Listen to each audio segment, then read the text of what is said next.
Apreciados amigos de Diálogo Bíblico, es un placer estar con ustedes nuevamente. Bienvenidos.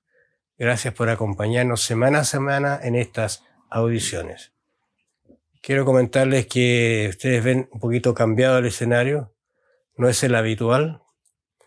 Y también ven ustedes que no es el habitual mi voz, producto de algún problemita de salud que he tenido reciente. Y gracias a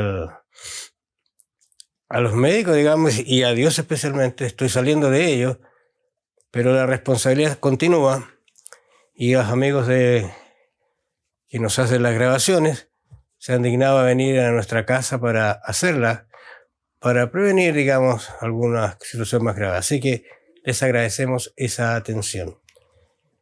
Vamos a hablar esta semana de excusas para eludir la misión. Cuando uno habla de excusa, ¿a qué se estará refiriendo especialmente la palabra excusa?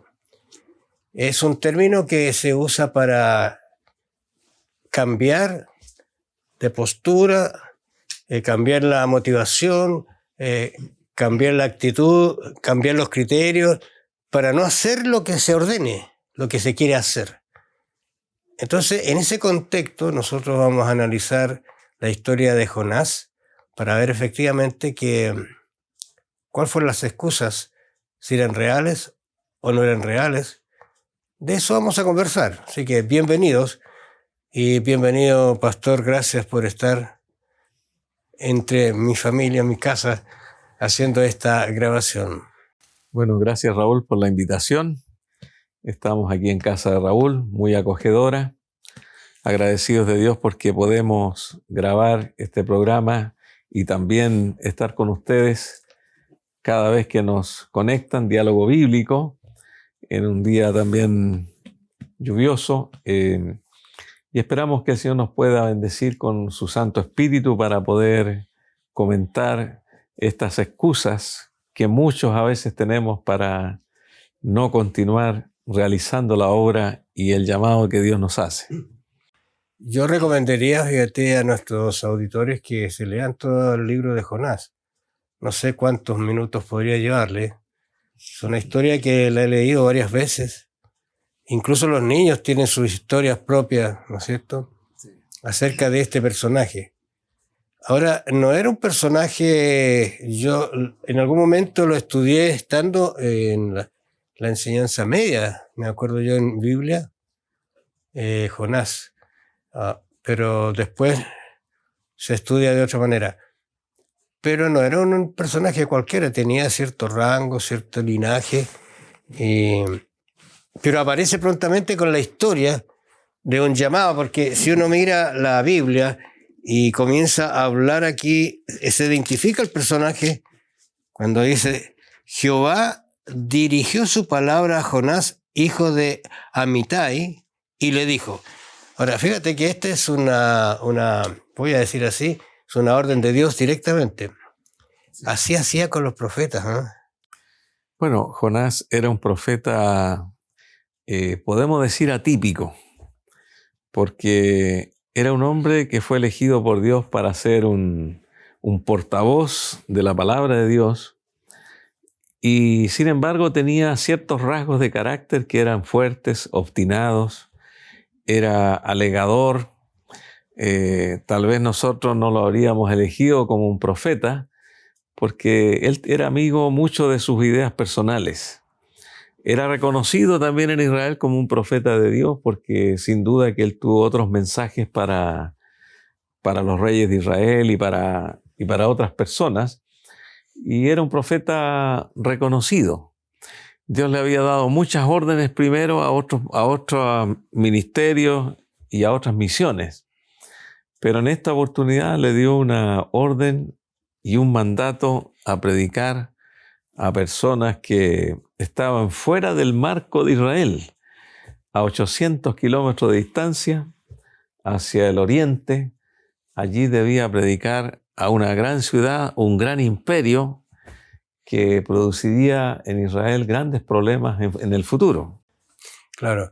Ahora es interesante porque mientras uno lee el Antiguo Testamento, se encuentra que Dios va a dirigir su palabra con el concepto de misión, porque eso no lo olvidemos. Este es un concepto de misión, de alcanzar a aquellos que son quizá los enemigos de uno, los enemigos de Dios. ¿Tú recuerdas cuando hablamos de Abraham?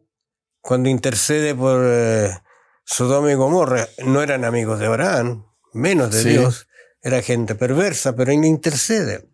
Entonces, esa es la misión de la iglesia, de la persona, de nosotros. No mirar quién es la persona, no mirar si me voy a decir una expresión, me cae bien o tengo un acercamiento a él le voy a hablar, no importa. Claro, aquí vemos nosotros la presencia de Dios, porque nuestro Dios conoce los corazones, conocía a los habitantes de Nínive, que se describen según la historia como una ciudad sanguinaria, llena de mentiras, de rapiña. Tenía mucho de Sodoma, mucho de corrupción, de violencia. Sin embargo, Dios envía un profeta como una oportunidad, porque el amor de Dios es tan grande. El Señor no quería destruir esa ciudad, quería darle una oportunidad y sabía que el mensaje de Jonás cumpliría con un efecto en la ciudad. Claro. Un solo hombre para trastornar una ciudad. Era una ciudad grande, ¿eh? Nínive era grande, estudiaba un poquito acerca de la ciudad. Para la época tenía características muy modernas incluso. Sí. Y él lo hizo a pie, la cruzó. Pero fíjate que la orden de Dios es interesante también porque él dice, levántate y ve a Nínive, aquella gran ciudad, le dice lo que era la gran ciudad, y clama contra ella porque su maldad ha subido hasta mí. ¿Por qué la razón de que es enviado a Jonás? A predicarle. Pero esta razón es muy fuerte, porque la maldad se ha subido. Entonces, ¿cuál era el mensaje que iba a llevar? Jonás era un mensaje que decía, pensaba, si yo llevo ese mensaje, no sé cómo lo voy a hacer, no voy a alcanzar a llegar a la mitad de la ciudad, una cosa así, ¿no es cierto? Pero Sí. ¿cuál es la actitud? Y aquí vienen las excusas. ¿Cuál es la actitud de Jonás frente a la misión que se le entrega? ¿Qué dice el siguiente texto? Dice que ¿qué es lo que hace Jonás? Dice, pero, esta palabra se aparece muchas veces en la Biblia, pero yo siempre digo ese pero. ¿Ah? Pero Jonás se levantó para huir de la presencia de Jehová a Tarsis y descendió a Jope, donde encontró una nave que partía para Tarsis, pagó su pasaje y se embarcó para irse con ellos a Tarsis. Bueno, yo digo, son profetas.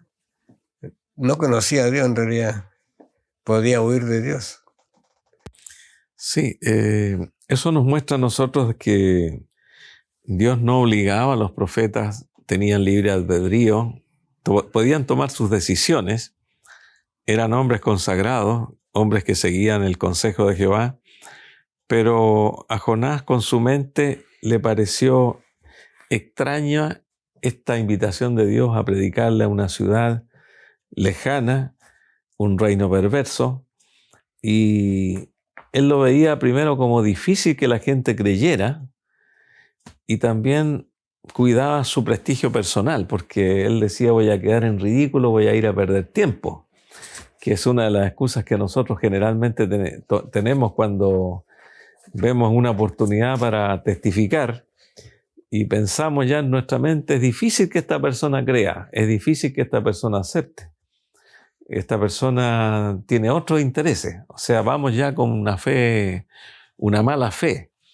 Pero el Evangelio, como se dice, como decía Spurgeon, que era un gran predicador, el Evangelio hay que predicarlo y dejar las consecuencias al Señor. Las consecuencias no nos corresponden a nosotros, le corresponden al Espíritu Santo, pero nosotros tenemos que hacer nuestra parte. Fíjate que frente a la misión de Dios, que se puede ver difícil, y se va a hacer difícil cada vez más en la tierra, Sí. por las situaciones que uno está viendo, el concepto de miedo es relevante en esto. Porque yo creo que Jonás tuvo miedo. ¿Qué voy a hacer? Pero se olvida que quien lo está mandando tiene todo el poder para que realice la obra, predique y salga sin problema. Y por último, si algo le pasa, Dios le tiene guardada una corona, como decía Pablo. Cierto.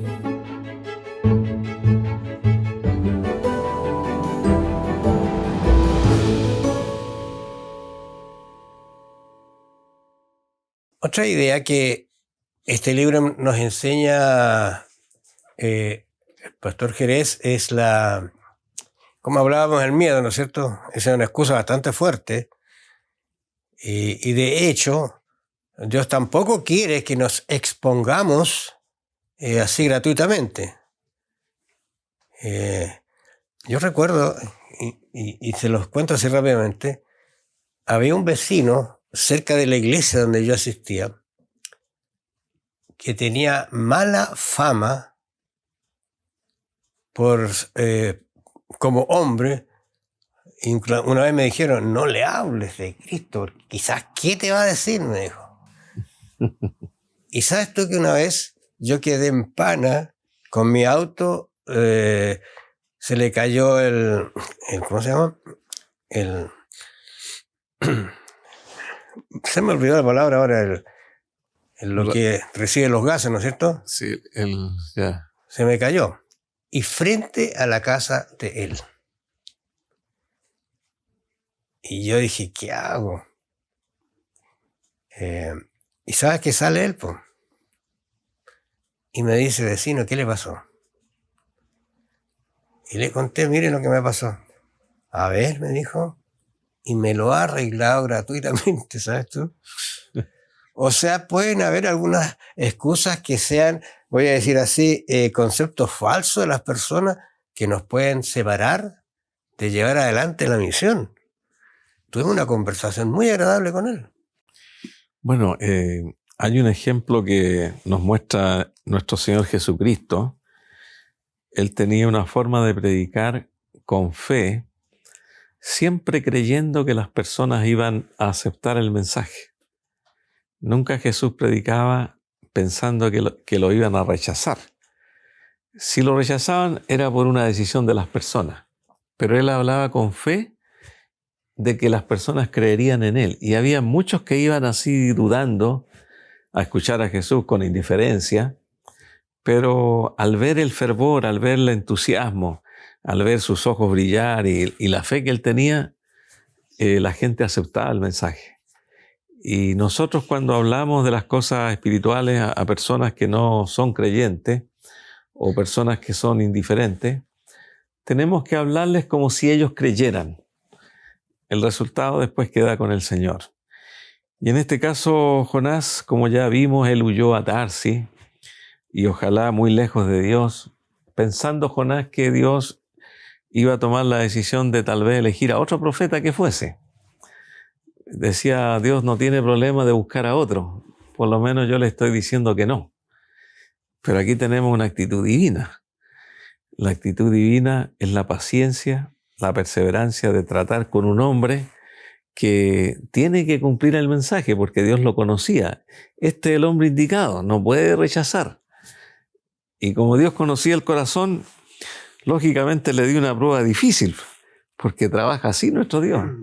A veces con pruebas difíciles. Bien difícil. Yo te voy a decir de que en el concepto misional de Dios, que es el originador de la misión, está incluido el que predica, pues. Porque Dios no va para que salga a Nínive, porque también quiere salvarlo a Jonás. Y la prueba difícil es que en su situación, me gusta este texto porque quizás nunca se lo imaginó nadie, pero entonces, porque dice aquí, y Jehová dispuso un gran pez, no sé, ese texto sería lindo para predicarlo solo, sí. No hay problema. Retoma si quieres la idea de un poquito antes. Y mira con atención el texto acá, dice, pero Jehová tenía dispuesto un gran pez. ¿Para qué? Para que tragara a Jonás. Y Jonás estuvo en el vientre del pez 3 días y 3 noches. Son esos días que la Biblia le da cierto énfasis. Pero Sí. había preparado Dios a ese pez. Claro. Porque pensaba en Jonás. Dios usó todos los recursos disponibles. Fue el hombre que anduvo en submarino miles de años atrás. Estaba un poco apretado ahí dentro del pez, lleno de algas marinas. Aquí hay un milagro también porque no sabía cómo respiraba, pero hace unos 100 años atrás también se encontró un hombre dentro de una ballena y estaba en la misma condición de Jonás. Había estado menos horas, pero estaba vivo. Y también se le puso a ese hombre, le llamaban el Jonás después, porque lo salvaron. Estaba dentro de una ballena y estaba adormecido, llevaba más o menos unas 4 o 5 horas, pero no se sabe cómo respiraba, cómo vivía. Ahora fíjate que, Sí. perdón, ese día que no quiero que se me olvide, si tú analizas, él estuvo ahí, pero como era creyente, estuvo despierto porque su oración comenzó a pedirle a Dios ayuda, a orar. Y era difícil que se durmiera porque si se adormece podía perfectamente ahogarse, Sí. pero 3 días y 3 noches. ¿Eh? Claro, pero es importante lo que mencionas, Raúl, porque este hombre sabía que estaba en una situación límite, una situación anormal, y solo esperaba la muerte. Entonces, allí empiezan las oraciones de Jonás. Él empieza a orar, empieza a pedir perdón, se da cuenta de que ha cometido un error. Cuando estaba sano, rehusó ir al lugar donde Dios le pidió que fuese. Y ahora él toma una decisión de entregarse completamente a las manos de Dios y aprendió esa lección. Hizo una oración muy hermosa porque dice aquí, cuando mi alma desfallecía en mí, me acordé de Jehová y mi oración llegó hasta ti en tu santo templo. Y luego dice, los que siguen vanidades ilusorias, su misericordia abandonan. Mas yo, con voz de alabanza, te ofreceré sacrificios, pagaré lo que prometí, las salvaciones de Jehová. Voy Ahora, a la misión. para esto que hay casos muy patéticos a veces de personas que han dedicado su vida o quieren dedicar su vida al trabajo misionero y lo consiguen y lo hacen, pero el resultado es nefasto para él y a veces para su familia. No es una tarea fácil, pero está Dios detrás de esto. Ahora, fíjate que acá en el versículo 19 del capítulo 2 dice, entonces Jehová dio orden al pez, al cual vomitó a Jonás en tierra. Sí. O sea, Dios dirigiendo el proceso, Dios en la misión y Dios colocándolo para que Jonás entendiera que el mensaje tenía que él llevarlo. Efectivamente, Raúl, y es importante saber de que nosotros somos meros instrumentos en las manos de Dios. Incluso la gloria siempre es para Dios. Lo debemos entender, que al cumplir con el ministerio, al cumplir con el llamado, con la misión, nunca vamos solos. Siempre sabemos que está Dios obrando en los corazones, está dirigiendo el proceso, está guiándonos. Y Dios sabe dónde va a haber éxito y sabe dónde va a haber fracaso. Es por eso que somos guiados por el Espíritu Santo para ir a las personas más receptivas. Y todos nosotros tenemos la oportunidad en algún momento de la vida de hablarle a alguna persona que va a ser receptiva y que va a aceptar el llamado que Dios le está haciendo a esta persona a través de nosotros. Aquí es el Dios de las oportunidades. Sí. Volvió otra vez a Dios ahora a hablarle a Jonás. Sí. En el 3 dice que Jehová se dirigió por segunda vez a Jonás y le dijo, levántate. ¿Cómo tenía que levantarse ahora? No era el Jonás que había huido, porque su ropa no era la misma, su piel quizás no era la misma, quizás estaba sufriendo algo, no sé, no hay detalles de esas situaciones acá, pero ¿qué pasa? Ve a Nínive, aquella gran ciudad, y proclama en ella mensajes que ahora aquí hay un cambio. A mí me gustó esto, se lo he leído. Que yo te diré. Sí. ¿Qué te parece? Bueno, el mensaje de Jonás era bien simple. Tal como dice aquí la Biblia, la palabra de Dios en Jonás capítulo 3, versículo 4, de aquí a 40 días Nínive será destruida. Es decir, el mensaje era anunciar que la ciudad sería destruida. No dice otra palabra aquí. No habla diciéndole a los habitantes de Nínive, arrepiéntanse porque si no va a ser la ciudad destruida. Él simplemente recorrió las calles. De aquí a 40 días la ciudad será destruida. Era un profeta que venía de Jerusalén, de distancia, tal vez un hombre considerado por algunos al comienzo como un loco, que andaba recorriendo las calles para allá, para acá. Sin embargo, algo les impactó, el fervor, la seriedad del profeta, a tal punto de que las personas empezaron a pensar y a reaccionar: esta ciudad va a ser destruida, Dios está castigando esta ciudad, o los dioses están castigando esta ciudad, y tenemos que hacer algo. Tiene que haber un cambio en nosotros. Y el cambio lo produjeron ellos mismos. Él no les dijo, tienen que hacer esto, esto, otro, para que la ciudad no sea destruida. Simplemente actúa en ellos el Espíritu Santo, que es el agente divino, que habla las palabras que nosotros no podemos decir. Son las palabras de Dios. Eso es importante porque uno espera la respuesta. No sé si te ha pasado alguna vez, tú estás predicando y haces un llamado y casi no hay respuesta. ¿Y qué es lo que hay después? Dice, fracasé. Bueno, ¿quién está haciendo el llamado? Quizás la pregunta que... ¿Quién estaba hablando aquí? Jonás estaba hablando el mensaje de Dios. Lo que yo presento es de Dios. Y si nadie atiende un llamado así, no es a mí, sino el mensaje de Dios. Y de hecho pueden haber personas que después recapaciten, como aquí, que recapacitó desde el rey hacia abajo y se humillaron. ¿Y Dios qué es lo que hace? Perdona la ciudad. Perdona la ciudad.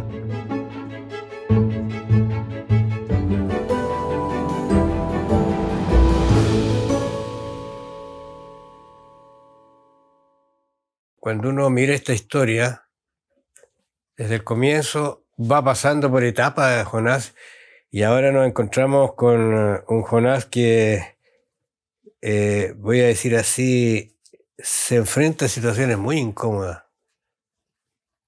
Yo prediqué que se va a destruir y no la destruye. ¿Cómo quedo yo? ¿Te fijas que ese es un problema bastante serio? Porque aquí dice 4, pero Jonás se disgustó en extremo y se enojó.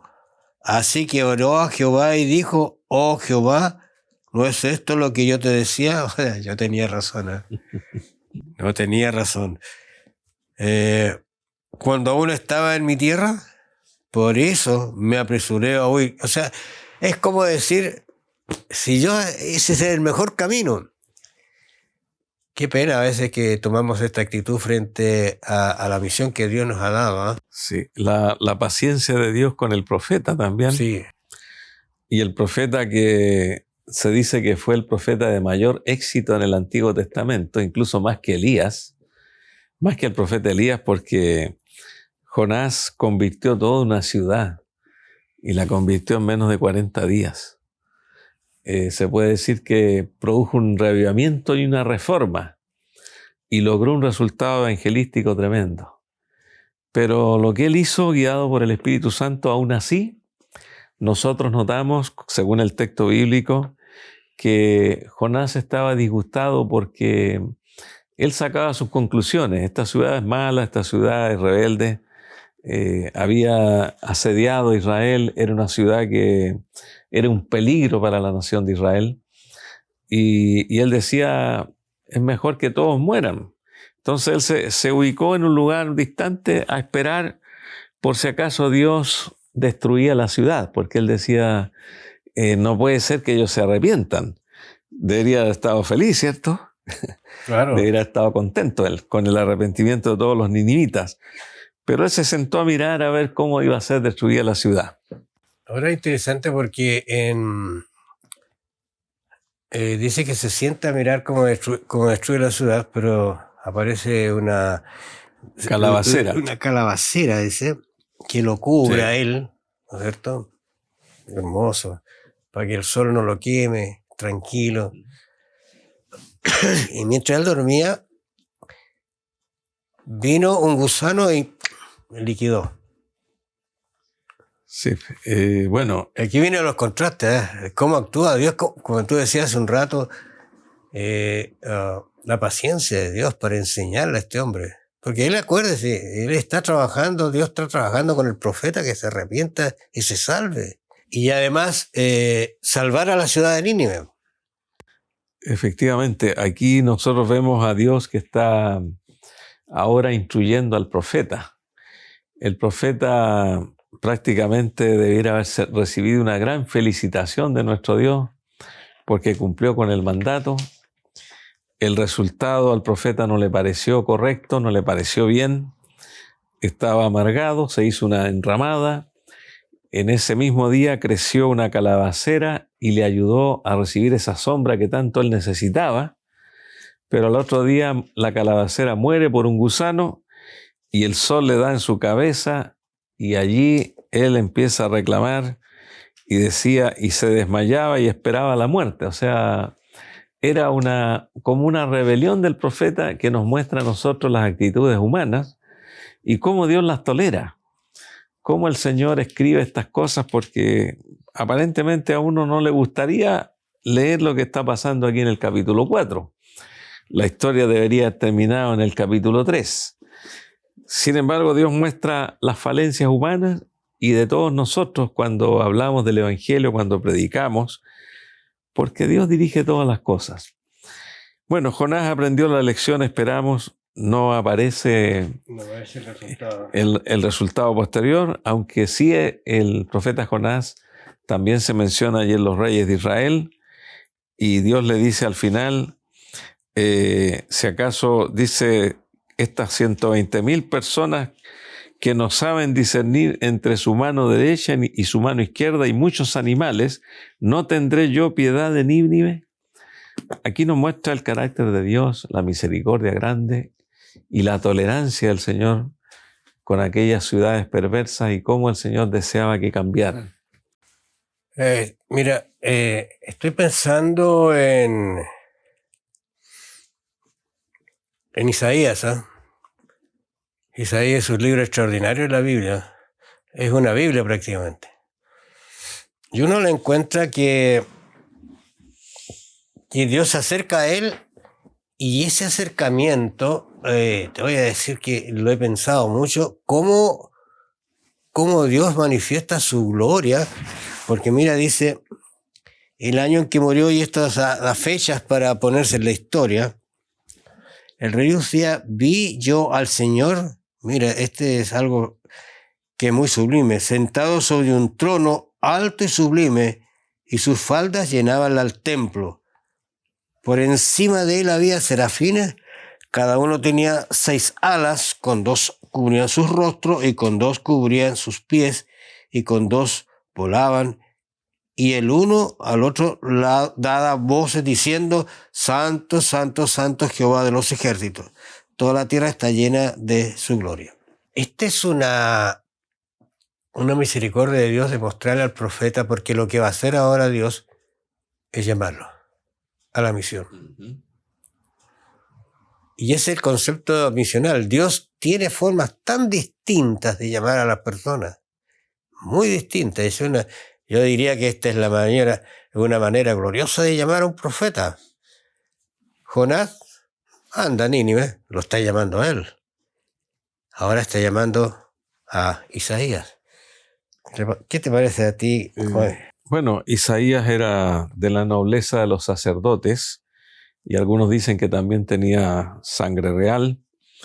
Era un hombre que se sabía que era un hombre de Dios, pero tuvo una de las visiones más extraordinarias que aparecen en la Biblia, porque tuvo una visión del templo de Dios, donde aparecía Jehová de los ejércitos rodeado de gloria, de sus querubines, de sus ángeles.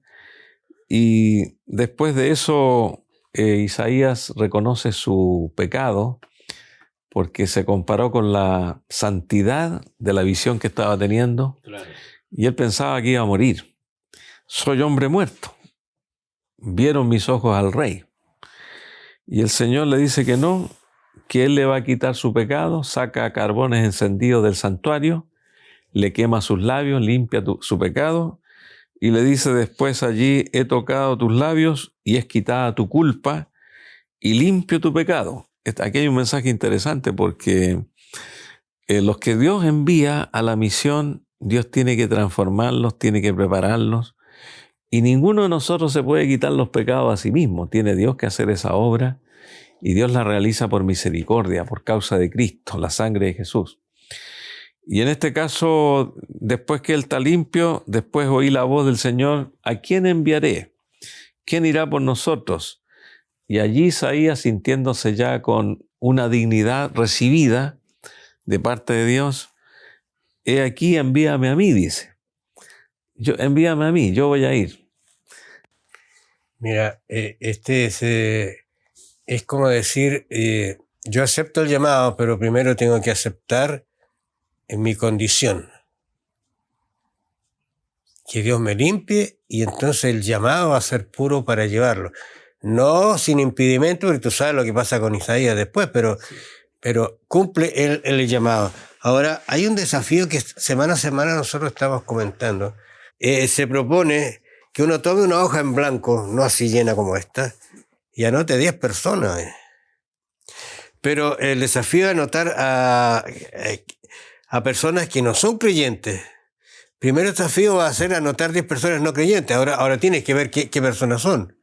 Porque a lo mejor, yo recuerdo cuando llegué por primera vez acá, yo pensaba que aquí eran todos adventistas en la universidad. Me encontraba con sorpresas que pareciera que no. Y el segundo desafío avanzado: elige, dice, una ciudad cercana o lejana y ora por esa ciudad. Bueno, Dios puede hacer milagros si tú y yo estamos intercediendo por esas ciudades. Tú y yo estamos intercediendo por esas 10 personas que no son creyentes. Y quién sabe si Dios abre puertas, no para que llegue a tu casa. A lo mejor tú vas a llegar a la casa por algún motivo y vas a tener la oportunidad de entregarle el lindo mensaje de salvación. Esos son los desafíos. Gracias porque está con nosotros. Discúlpenos algunas alteraciones, pero damos gracias a Dios porque nos da estas lindas lecciones para no ser como Jonás, pero sí ser como Isaías. Bendiciones. Nos vamos a encontrar la próxima semana.